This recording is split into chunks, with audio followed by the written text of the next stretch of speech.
Bamako accueille la 39e session du PRED et le 14e atelier d'assurance qualité du CAMES. Le 25 novembre 2024, la capitale malienne est au cœur de l'excellence académique africaine avec l'ouverture officielle de la 39e session du programme Reconnaissance et équivalence des diplômes PRED, couplée au 14e atelier de formation à l'assurance qualité dans l'enseignement supérieur du CAMES. La cérémonie, tenue sous la présidence du professeur Bourima Kansai, ministre de l'enseignement supérieur et de la recherche scientifique du Mali, a également vu la participation de plusieurs autres personnalités. Un rendez-vous stratégique pour l'enseignement supérieur en Afrique avec la présence de plus de 100 participants issus des directions générales de l'enseignement supérieur, des agences nationales d'assurance qualité et des institutions de recherche des pays membres du CAMES. Le programme Reconnaissance et équivalence des diplômes PRED du CAMES a été établi et mis en œuvre depuis 1972. Ce programme est investi de la mission d'accréditation des offres de formation visant à établir la reconnaissance des certificats, diplômes, titres et grades dans l'espace CAMES et ailleurs. De 2007 à 2019, 13 ateliers de formation à l'assurance qualité ont été organisés en prélude aux commissions d'accréditation du PRED.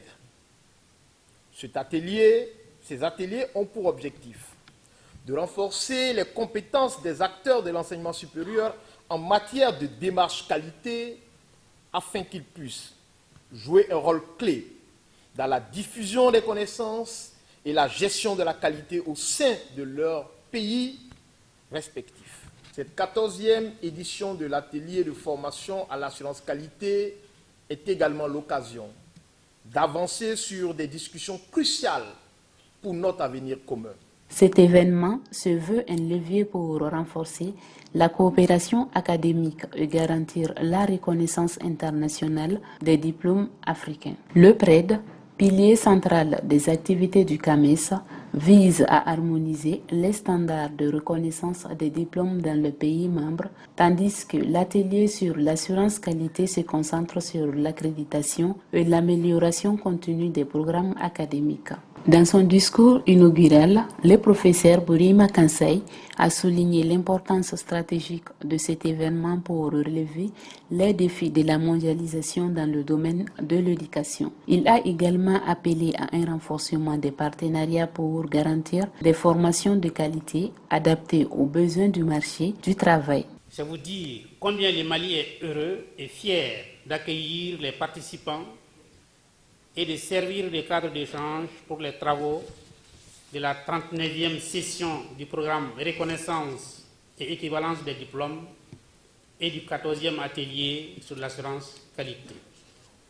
Cet exercice permettra d'apprécier la qualité des programmes de formation évalués dans l'objectif d'accorder ou non l'accréditation du CAMES et de partager les bonnes pratiques en matière d'assurance qualité au cours de l'atelier qui se tiendra à cet effet. D'ores et déjà, je félicite les membres des équipes d'évaluation pour le travail réalisé dans l'examen préliminaire des dossiers en ligne ainsi que pour les conseils et orientations prodigués pendant les visites sur site dans les établissements ayant soumis les programmes à l'évaluation conformément aux procédures du CAMES. Je voudrais également profiter de l'opportunité de cette tribune pour remercier très sincèrement les CAMES et l'ensemble de nos partenaires pour leur accompagnement constant, que je souhaite d'ailleurs voir se renforcer davantage. Notre pays reste ouvert et engagé à travailler avec tous les partenaires dans le respect mutuel et réciproque conformément aux instructions des plus hautes autorités. Les programmes qui se déroulera jusqu'au 29 novembre 2024 incluent des sessions plénières, des ateliers pratiques et des échanges d'expériences visant à renforcer les mécanismes d'assurance qualité et à favoriser la mobilité académique au sein des pays membres du CAMES.